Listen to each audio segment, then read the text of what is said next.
Manish, Iran तो अपने रुख को लेकर पहले भी स्पष्ट तौर पर बयान दे चुका है कि लेबनान पर हमले बंद होने चाहिए, तभी आगे बात होगी। और जिस तरीके से इजराइल की तरफ से हमले हो रहे हैं, नेतन्याहू के बयान सामने आ रहे हैं, साफ है इजराइल अपने मोटो पर काम कर रहा है। अब अमेरिका की टेंशन तो बढ़ती जा रही है इस बीच। बिल्कुल, देखिए अभी मैं देख रहा था कि आखिरी हमले हिजबुल्लाह की तरफ से इजराइल पर कब किए गए हैं, तो 1 घंटे पहले इजराइल के उत्तरी इलाके पर हिजबुल्लाह की तरफ से रॉकेट और ड्रोन दागे गए थे। अब आप सोचिए इस कंडीशन में क्या इजराइल इस शर्त को मानेगा कि वो लेबनान में, जो साउथ लेबनान का इलाका है जहां पर इस वक्त आईडीएफ की ग्राउंड फोर्स मौजूद है, या फिर जो इजरायली आर्मी ने लितानी रिवर तक को क्रॉस कर लिया है, क्या वो पीछे चले जाएगी? क्या वो साउथ लेबनान के इलाके को खाली करके, जिसके लिए काफी मशक्कत करनी पड़ी थी, और उसके बाद वो वापस इजराइल चली जाएगी? हरगिज नहीं। और अगर वो नहीं जाएंगे तो अगर ये शर्त अब ईरान ने जोड़ ली है, तो आप समझिए कि फिर डील कैसे होगा। यही तो बात है कि ईरान और अमेरिका के बीच जो बातें चल रही है उसमें से कोई एक ऐसी शर्त नहीं है जो दोनों पक्ष में से कोई एक मान सकता है, और फिर इसकी कोई गारंटी नहीं है। मान लीजिए कि इजराइल ने कहा कि ठीक है मैं लेबनान खाली कर देता हूं, तो क्या ईरान उसके बाद संवर्धित यूरेनियम दे देगा? तो तब ईरान कह रहा है कि नहीं, उस पर हम बात करेंगे। तो उस पर हम बात करेंगे इसके नाम पर क्या नेतन्याहू तैयार हो जाएंगे इजरायली आर्मी को वापस बुलाने के लिए? तो कुल मिलाकर जो हिंदी में कहावत है कि नौ नौमन तेल होगा ना राधा नाचेगी, ना ही नेतन्याहू अपनी सेना को वापस करेंगे, ना ही लेबनान में हिजबुल्लाह के खिलाफ इजरायली एक्शन खत्म होंगे, और ना ही अमेरिका और ईरान के बीच किसी एक मुद्दे पर सहमति बनेगी। तो वैसी स्थिति में फिर जवाब है कि तब आखिर होगा क्या?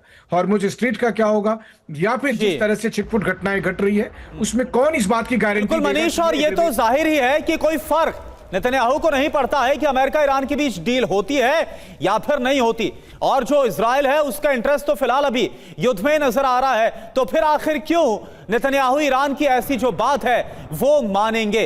इन सब के बीच अगली बड़ी खबर, लेबनान में सीज फायर पर डील फाइनल हुई है, इजराइल नहीं करेगा लेबनान में हमला। अब देखिए ये अपडेट आ रही है। हालांकि आपको बता दें कि इससे पहले भी लेबनान और इजराइल के बीच सीज फायर यानी युद्ध विराम को लेकर ऐलान किया गया था, बाकायदा अमेरिका में बैठक हुई थी। डील में इजराइल ने कई शर्तें भी रख दी है, दक्षिणी लेबनान से पूरी तरह से हिजबुल्लाह हट जाए। अब देखिए ये तो वही पेच है कि क्या वाकई में इसमें कुछ हो भी पाएगा, क्योंकि ऐलान हो जाता है। इससे पहले भी कुछ दिन पहले ऐलान हुआ था सीज फायर का, बाकायदा वॉशिंगटन में बैठक हुई थी, लेकिन फिर भी दोनों तरफ से एक दूसरे पर हमले हो रहे थे, और यही एक बार फिर हो रहा है। यानी हिजबुल्लाह का यह कहना है, ईरान का यह कहना है कि तुरंत आईडीएफ हट जाए, और दूसरी तरफ आईडीएफ का कहना है कि दक्षिणी लेबनान से हिजबुल्लाह हट जाए।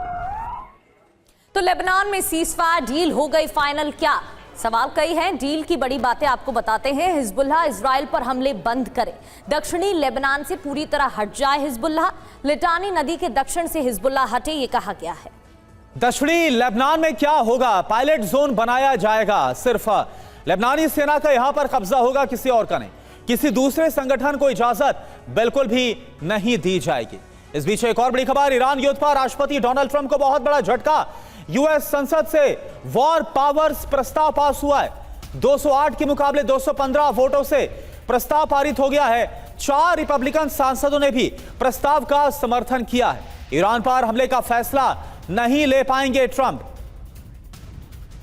तो ट्रंप को घर में ही लगा है बड़ा झटका। खबर क्या है? पहली बार हाउस में वॉर पावर्स रेजोल्यूशन पास हुआ है। ईरान पर सैन्य कार्रवाई रोकने का प्रस्ताव मंजूर हुआ है ट्रंप के पक्ष में 208, और ट्रंप के विरोध में 215 वोट पड़े हैं। ट्रंप की पार्टी के भी 4 सांसद ने भी प्रस्ताव के पक्ष में ही वोटिंग की है। प्रस्ताव पास होने की 5 बड़े मायने क्या है? ट्रंप की ईरान नीति को घरेलू चुनौती, रिपब्लिकन पार्टी में भी दरार के संकेत मिल रहे हैं। ईरान के साथ समझौते की मांग और तेज हो गई है। मिड टर्म चुनाव से पहले ट्रंप पर दबाव बढ़ गया है। ट्रंप की ईरान नीति पर असंतोष बढ़ता हुआ नजर आ रहा है। लेकिन वीके चतुर्वेदी सर, मैं आपसे जानना चाहूंगा, क्या वाकई में ये जो प्रस्ताव है, जो डोनाल्ड ट्रंप के खिलाफ प्रस्ताव हुआ है, इससे कोई अंकुश लग पाएगा? क्योंकि जो वीटो पावर है वो तो है ना ट्रंप के पास, वो जो चाहे कर सकते हैं इसके जरिए।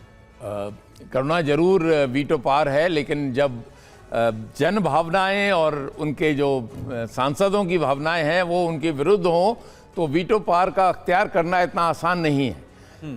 अनलेस अमेरिका का अस्तित्व खतरे में हो तब तो वीटो पावर इस्तेमाल कर सकते हैं, लेकिन ईरान में लड़ाई करने के लिए मैं नहीं समझता वीटो पावर का इस समय जब इतना असंतोष उनके अगेंस्ट है वो करना चाहेंगे। अगर करेंगे तो जरूर उसके रिपरकशंस होंगे। वो समझते हैं डोनाल्ड ट्रंप इस बात को। जन भावनाओं का सम्मान करना हर प्रेसिडेंट का, हर इलेक्टेड रिप्रेजेंटेटिव का धर्म है, और ये वो अच्छी तरह से मैं नहीं समझता कि इसका विरोध में वो वीटो पावर का अख्तियार करेंगे।